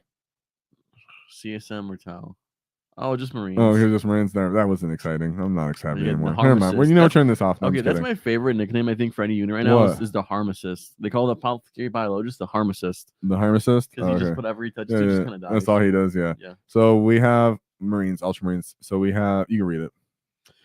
Biologist, Librarian of Phobos, Lieutenant with Combi for the reroll one's wound, Magnus Calgar, advance in charge, fall back in charge, Uriel for the deep strike. He also gives GP too. But yeah. Does he really give CP? Yeah. He does a lot. Yeah. Aggressors for the Harmacist, interceptors for just secondaries. It's like for secondaries. One has plasma, one has bolters because there's they 3 matter. of them. Oh no, and then Cursor Squad for the denied deep strike, Infiltrator for Scout, Redemptors. Yeah, that's gonna be tough for him to chew through. Double Whirlwind. Double Whirlwind. So Yeah, that's a mean not list. great. what But kind of you know, passion was maybe but really, you put 100 points with this though. This is Gladius. I was Gladius. Maybe he put 99. We don't know. This is Gladius. That's weird. I mean, I'm just surprised by that. You know, normally orcs don't really struggle into Space Marines. I mean, I'm surprised to be honest. I'm just an ally. Said I'm a little surprised. Well, he didn't really struggle. He scored 98. I mean, yeah, but I guess you're right. Right. I'm surprised he didn't just win honestly, though. That there's enough Marines left. It sounds like everyone maxed primary, and he sounds like he just didn't draw the red secondary. I guess, dude. It's just why didn't he couldn't kill enough? Like that guy was still able to play the mission. I know the aggressors are all good, but dang. And then here's his last game. Well, what's his Blood last? Angels. This is a different person, isn't he? No, this is going into his last game, right? Are you sure? Yeah, dude. Wait, go Look at back. Kassar. Oh, Is the Space Marine guy we just did, okay. and then Mikey in his last game. Mikey, Blood Angels, Firestorm. So this is the flamethrower version. yes. Mhm. I'm surprised you bring Salamander Blood style. Angels for this. Let's see. Lamartis, Librarian Phobos Armor, Ball. He just wanted the Ball Predators. That's why. Advance and shoot 2 those. Ball Predators, a big company of. So he just. Oh, he used the hand flamers for the freaking Death Company. That's hilarious. That's interesting, That's right? honestly funny. Inceptors. Yeah, he didn't even care, dude. He just had Inceptors mostly on this list and Whirlwinds. Triple Whirlwind.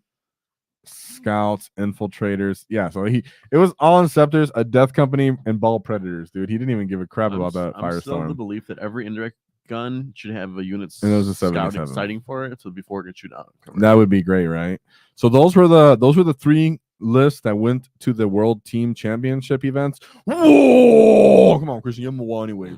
Oh, it doesn't, So great job to those players. It was great to go over their list. We've seen some cool ideas. Some of the stuff we actually have talked about on the channel just in theory before, and then brought out from another part of the world. So that's why it's important that we all come together as a community and see how everybody's going, because we've all seen it, but there's so many ways to play 40K, so many missions, so many matchups that can happen that it really does take all over the world kind of play and conversations to get us the looks that we really want to see, right? So, and true, we only try to learn from them. What do you say? Corn Berserkers are just humies with Ork envy. You hear that? That's you. That's you. They don't have envy though. All they know is hate. No, they have envy. They just want to be orcs. They're only mad that they're not orcs, that they're not green. All right, so now we're going to cover just the 2, we talked about at the beginning of the stream, the 2 placing orc lists over this weekend real quick. So we're going to go with Nemesis 40K GT. Where was that at? Jason Flowers getting 4th place. This event is coming out of Canada. Okay. This is the Canada meta. Running you Canada players. What's up with you, Canada? What's up? I don't even see none of you guys in the Discord or chat on. Who's Canadian? Huh? I'm gonna crump you. I'm just kidding. All right, so let's go over his list real quick. We're gonna speed up on these because we're up in this. So we got Beast Boss, Ghazghkull Traka, Captain Badrock, Mozrog, Naban Smash King, Warboss Kill Chopper, Warboss. Why does this look like I put this together, Chris? Maybe you did. Oh. Maybe you took his list. What? I showed you this list months ago. How could you say that? I mean, you showed me 20 versions of this list in the last 2 Oh, weeks. so you're saying I do run that list? Okay, cool. So B Snagga Z, so he's confirming I run that combo. Those are literally all the characters he starts on the list. No, it isn't. Those are the 6 right there. No, it's not. So Flash gets.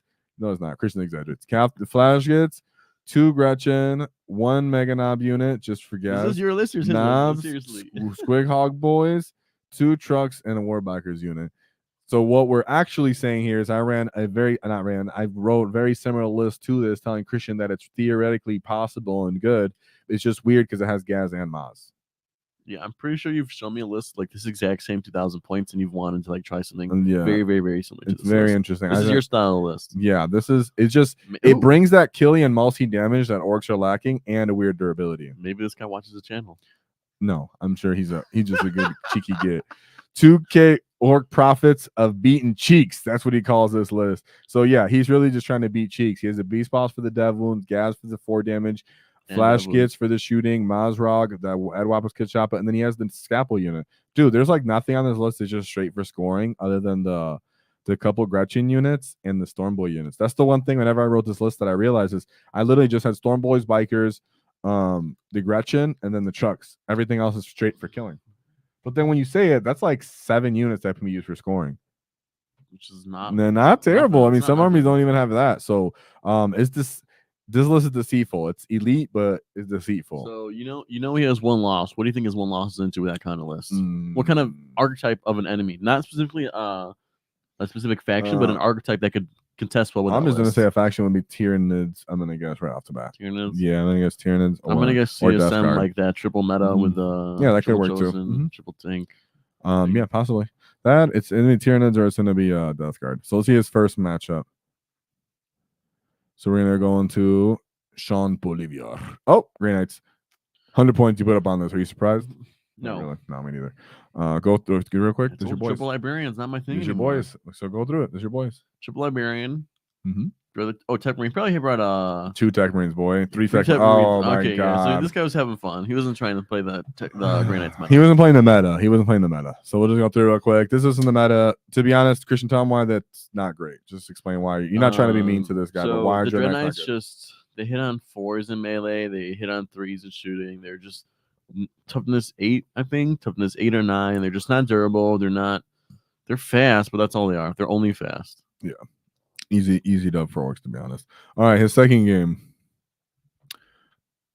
Eldar. We have the Avatar game, Fuga,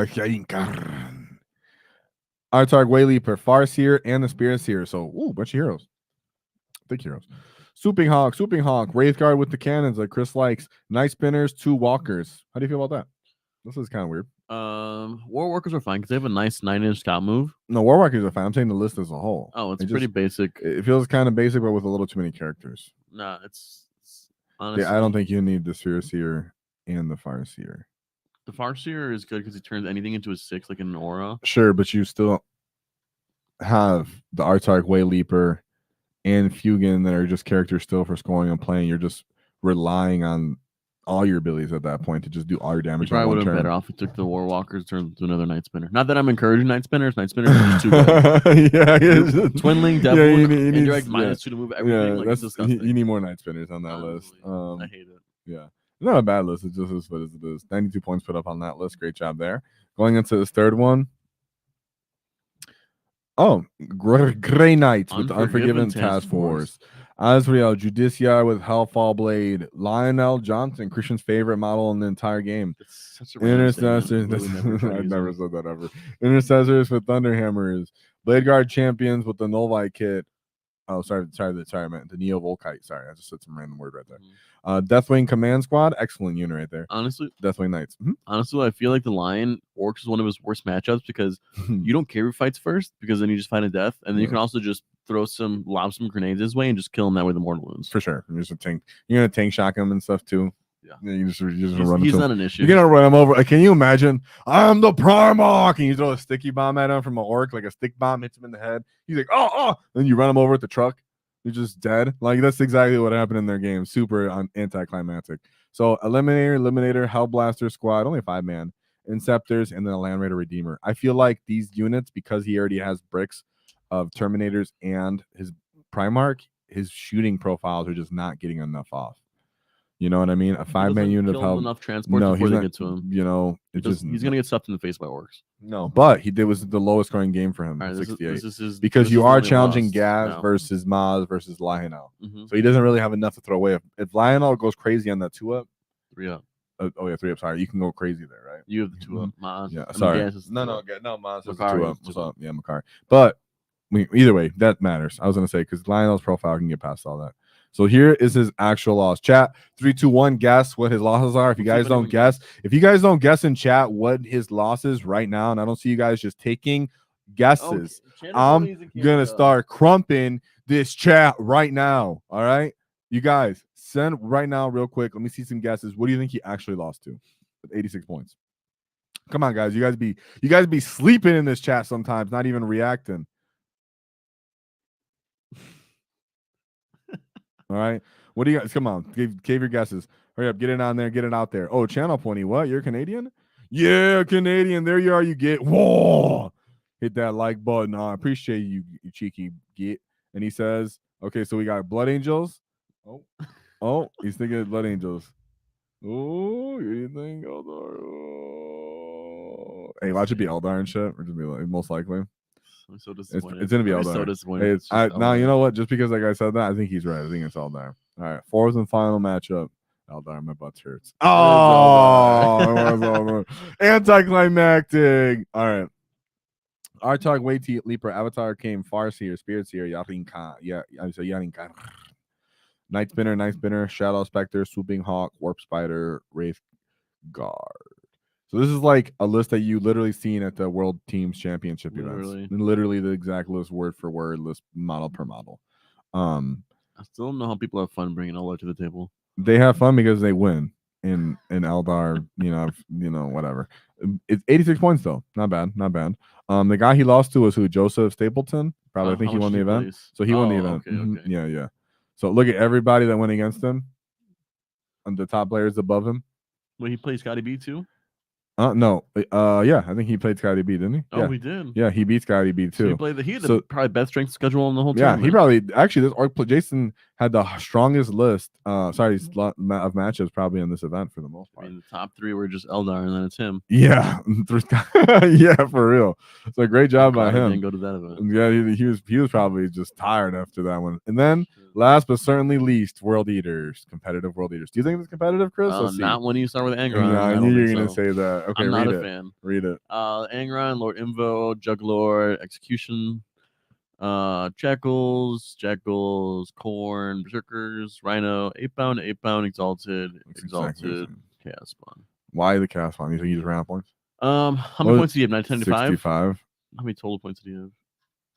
I think he was that too. Yeah. No, he could have swapped Jackals for the Chaos Spawn. I think it's better because they're better against indirect. They're better because it's 2d6 plus 6 attacks, so they actually hit harder. Chaos Spawn suck. Okay, but that was his version. We were talking about it several times on the stream why Orks actually do find into World Leaders. You can drop the ball. We've seen that with $1 Billion Clown Farm at top tables, but we do have the tools. They can beat you. I've lost the World Leaders. I'm just saying that we do also have the tools to beat them. With fighting World Leaders match this Saturday. So yeah. So then we have. So the great job by Jason Flowers. You had very Whoa! We don't clap here, you creepy git. Whoa! You gotta wow. Stop doing that. We're gonna kick you off the chat Discord. We're gonna crump you on stream. All right, and then I'm the Vox from the ops. No, dude, you about to get crumped, you little scrawny git. So let's see what chat says. You guys, let's see what you guys started. Okay, so we had CSM, Eldar, Black Temple, Eldar. Yep, Eldar. See, he said he lost to a Grok Gunline. Oh, goofy. Okay, so last but certainly not least, we got the standoff GT over here, played out of the United States of America, out of Portland. Did it say Portland? It said not Portland. It said Oregon. Actually, I know what it said. No, it did say Portland. Yeah, it did. Sorry. Yeah, boy. What are you talking about? We talking about get. All right. This kid just trying to. He's just trying to interrupt. Yeah, it is. State ends in ME. ME Maine. So this is not Portland, Oregon. It's Portland, Maine. Yeah. And then so Steven, he dropped one game, his very first game of the event. Let's see what his list was like. Deffkilla Wartrike, Super Cyborg Body, Captain Bagra, Nabas Smash Pain Boy, Weird Boy, okay. 2 trucks, Flash Goods, Gretchen, Knobs, Squig Hog Boy Brick, small Squig Hog Boy unit, another Squig Hog Boy Brick, and then 2 Storm Boy units. So is this the solo Weird Boy? Yeah. Now I'm thinking. Yeah, the solo Weird Boy. He has a solo Weird Boy, and he has both the Squig Hog Bricks have characters, and then the Knobs have Pain Boys instead of the war bosses. So how about chat? You chat right now. I need you to respond and stop ignoring me before I start crumping you gits. I'm gonna fly through the Discord with my chopper. Let's start chopping you gits. No, I sound aggressive. So I need you guys to say, I need you guys to understand. Pain Boy, I need this resolved because I'm tired of arguing with people about this. Pain Boy, Warboss, or Knob with Wall Banner. In what order do you place those with knobs? So my issue is orcs have fight on death. So why do you need the pain boy? Because chances are the knobs staying in the truck until they fight. Then they get stuck in, and then at that point, why do you need the pain boy? Because you could just use 2 CP fight on death. That's my philosophy. What do you think? I like the Knob with Wall Banner. Whoa! But On the knobs? no, I just no. Okay. I mean, I've always said I like the Warboss. That's just me. Yeah. Plus Plus one hits just so I just want to see what chat says after this. We'll go through this matchup real quick, and then after I'll pick it up. So chat, that's for you. What do you get say? So first matchup, Chaos Knights. We have the Knight Rampager, Brigand, Carnivores, Brigand. Yep, 4x4. Flamers, Nurglings, 2 Nurglings. So he went a 4x4 Carnivores and four Brigands, right? For the shooting and for the fighting, and then 1 Rampager. I honestly think this list is winnable, but it's one of those matchups you have to have games into and practice to know how to move against Chaos Knights, because their stratagem to move through stuff can really throw you off. And I think if it's easy, round of tournament, you're maybe not too familiar, because you're off guard, one bad turn against Chaos Knights, and it's hard to dig yourself out of that hole.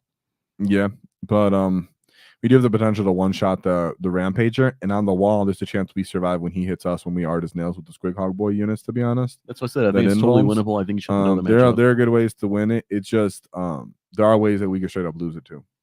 I think what matters who goes first matters a lot in that kind of matchup. But he did lose it. It is a very hard game. Knights with their baby spam has been performing everywhere at top tables, no? Whether they have a bunch of baby knights and 1 Rampager, or they run just a bunch of baby knights. It's always going to be challenging because they can kind of choose when to engage you, whether at range or in melee. They have great OC. They have that weird durability being T10 that orcs don't necessarily love. So knights as a whole, especially baby knights, give orcs their own kind of weird challenge. Yeah, for sure. I literally played them in the final round of my RTT. So then we have the second game. Knights again. Imperial Knights. There's Imperial Knights though. They don't have the same issue because already right here you can see over 1,000 points, or about 1,000 points in just 2 models, right? Canis Rex, Knight Castellan, Arminger, Warglaves, 3 Arminger Warglaves, and then he has 3 allied type units. He has Inquisitors, Kotias, Cladius, Assassin.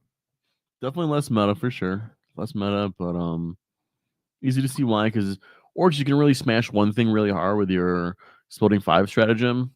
It's hard to just, when there's versus 13 threats and there's like 6, it's easy to just focus those things down, especially as an orc player. Yes, as an orc player really is, because then you're not going to kill enough stuff for us. We're going to close the distance on you. Let's see. In his third game, we have Chaos Space Marine. So he's going against the Tide. We have Chaos Lord, and then a Maxi of Executions. Cultist, Chosen. Obliterator, a big unit, and then a small unit. Warp Talons, 2 Forge Fiends, 2 Chaos Rhinos, 2 Nurglings. This is actually quite meta. You've seen that this is actually one of those very meta lists. It was very close to the meta, not? I mean, one Chaos Lord, but he ended up putting up 95 points into that one. Right? Could that be just a factor of his list? Between the Squighog Boys and all these weird feel no pains. I mean, the Pain Boy gives you a feel no pain. You can ready artisans as you choose to. These guys have a feel no pain. The Deffkilla Wartrike units don't have a feel no pain. Did he just get lost in the sauce on his damage distribution here in this game? 5s. Are you right? Did he just get lost in the sauce here when going into the Slaves of Darkness and just stay alive a little bit too long?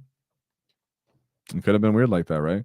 And as a whole, on the stats, guys, orcs aren't really losing across the table to CSM. It's really at the top tables when people know how to optimize and stack all their rules, because really they're quite delicate when you do die. As someone who's fought them, I mean, leftover orc units can sometimes pick them up too. It's about optimizing their abilities and their strats and CP management. Leagues of Voltan coming in. This is his 4th game or 5th game? What was that? 5th game. Did I just click that? Yeah.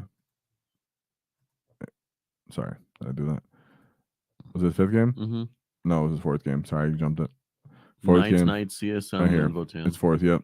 4th game, Leagues of Voltan. Christian, go ahead. We got 2 Iron Champions. We got a Call. We got 2 units of Warriors. We got Thunderkin. You got some Terminators. You got some Terminators. Dude, 30 Terminators. 30 Terminators, Chris. 2 Pioneers to 3 Sagittars. those are the 3 these are- Sagittars for the split up the units, and 2 bikes to just do secondaries all game long. Yeah, and then all of you guys in reserves or what? Pretty much. You literally could put 900 points into Deep Strike.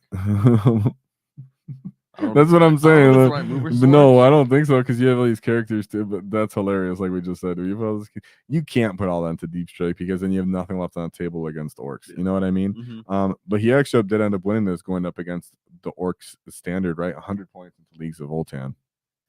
100 points, dude. So this dude was just straight meta. Did he just ride Feel No Pains into victory? I would love to see what happened there, dude. That was hilarious. He did bring what we know you can bring. I mean, we've seen this kind of composition. Is it really the fact that you just can't get through that kind of orc beef? Is that really what it is? Right? This is crazy Fear No Pain and us having that score potential. Did he have 2 bricks of knobs or 1? 2. Okay, that's what I thought. He's acting like they're the chosen. You know what I mean? 20. Yeah. I mean, I might, What do they have power claws or what? Yeah, power claws. Yeah. Okay. He's treating them like they're chosen. And then 4th, last but certainly not least, is Adeptus Sororitas in his last matchup. Chris?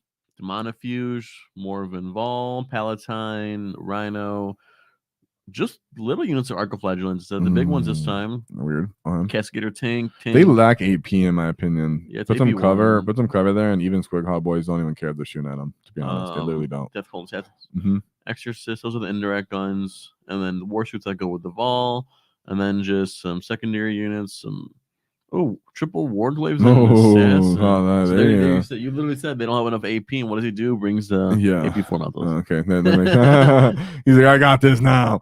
So overall, great job by Steven getting 5th place. Only taking his 1 loss to the Chaos Knights. Nothing to lose. Be mad at their Orks. Sometimes that can go either way in that matchup. Great job being Leagues of Voltan. Really odd list with just Feel No Pains on every single list. Imagine like the damage distribution the enemy has to choose to count there. You're like, okay, I have to kill this, and he's gonna hard his nail somewhere. How do I do this? And he's like me, farming those ITC points with submarining. Just get that loss out early. You said just like me. Said just like me. Yeah, I went 4-1 at GT, but I didn't mean to lose round 1, but it happened. Yeah, it happens, dude. I mean, whatever, man. You still do a great job. You know, all you guys still have to play all those rounds. Playing that many games in a row is hard on its own, right? So, guys, and you know what? I wasn't desperate because everybody in chat is responding to what I said. So let's take a little look here. So Channel Pony, Warboss 1, Painboy 2, Wall Banner 3. All right, interesting. We got the Warboss here, all fun. That's not the question, Pony, but thank you for answering correctly once. He said all 3 are fun. Yeah, we know they're all fun. We got Warboss, now the Wob Banana, and then he didn't even put the Painboss. That's how much he doesn't care. Warboss, nobody with the banner, and then Painboy. Okay, so Wob Banner. That's how I see it too, honestly, Victor. I'm right there with him. Warboss for Steve. I know what you meant. Oh, let's see what straw hat. We got nobody. Yeah, I know what you meant. So Warboss, Knob. I feel like the Painboy isn't worth, but there's a part of the Orc community that swears by the Painboy. Painboy is too many points. Same with Knob. That's true. The Knob, they're pretty expensive. I like how we can guess who's typing from the phone thanks to autocorrect. Right. Red Goblin number 1. Actually, Snaggy Tooth, Little Tooth is number 1. Knob. Oi! Your cousins are a Beaky and a Spiky. Yeah, Christian plays World Eaters majority, and then he'll sometimes throw around Grey Knights when he decides he doesn't have a soul.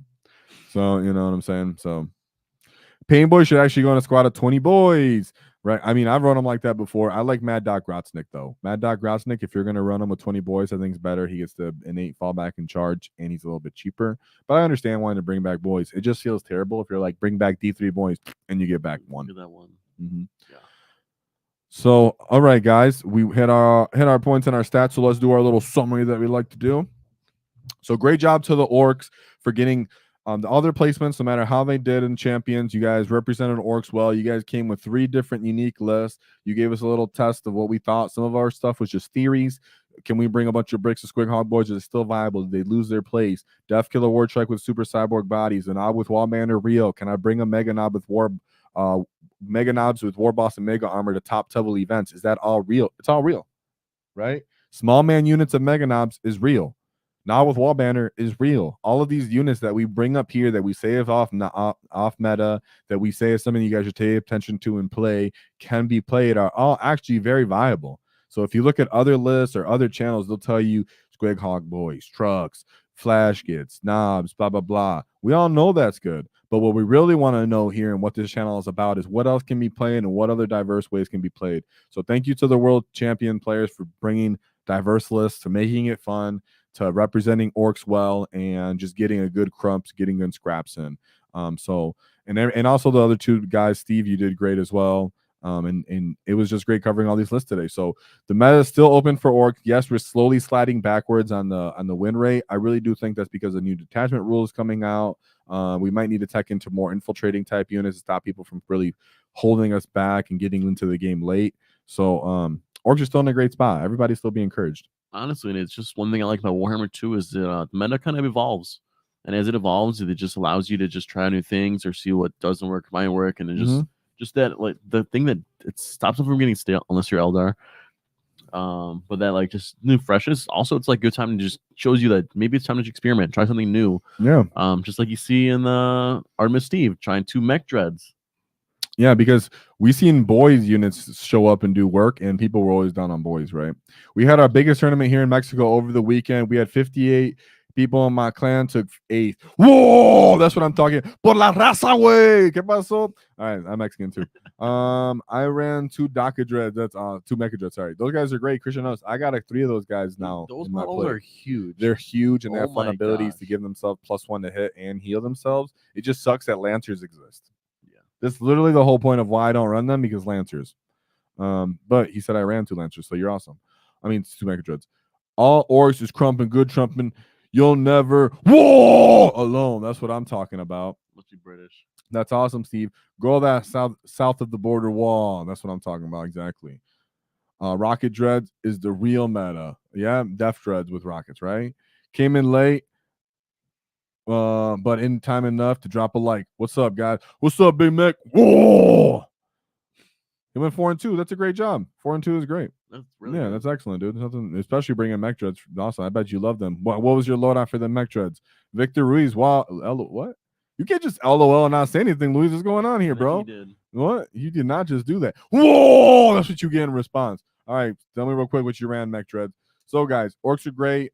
This weekend, I'm sorry, on this Friday, you know, it's a holiday out here in America. We got Thanksgiving, which is the holiday of destroying, because it's the holiday of destruction. No, I'm just kidding. I love Thanksgiving. It's fun. So Halloween. And so we got the holidays coming up, which means we're off on Friday from work. So we're gonna do an earlier stream. We're gonna come with our typical informative video first, and then after that, we're gonna perform a hobby stream because we got to catch up on the hobby stream, right?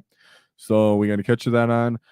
Get some pictures up, get interactive with you guys. Maybe send me some lists, you guys. We might be able to go over that too. So all in all, show up to that. Show support if you want. Maybe it'll help you guys get some hobbying done before you get some more events in, because I know we're going to be getting events in, right? And then this dude did it again. Okay, Eric Carmen face. Well, guys, I appreciate it. It was a great wall. I appreciate y'all. All the kids did great this weekend. What? I said I can't believe you're making fun of your members like that. I make fun of them all. Because everybody can get a proper crumping. But there's one thing to keep in mind. Don't cross the wall, because we knock your teeth out. Whoa!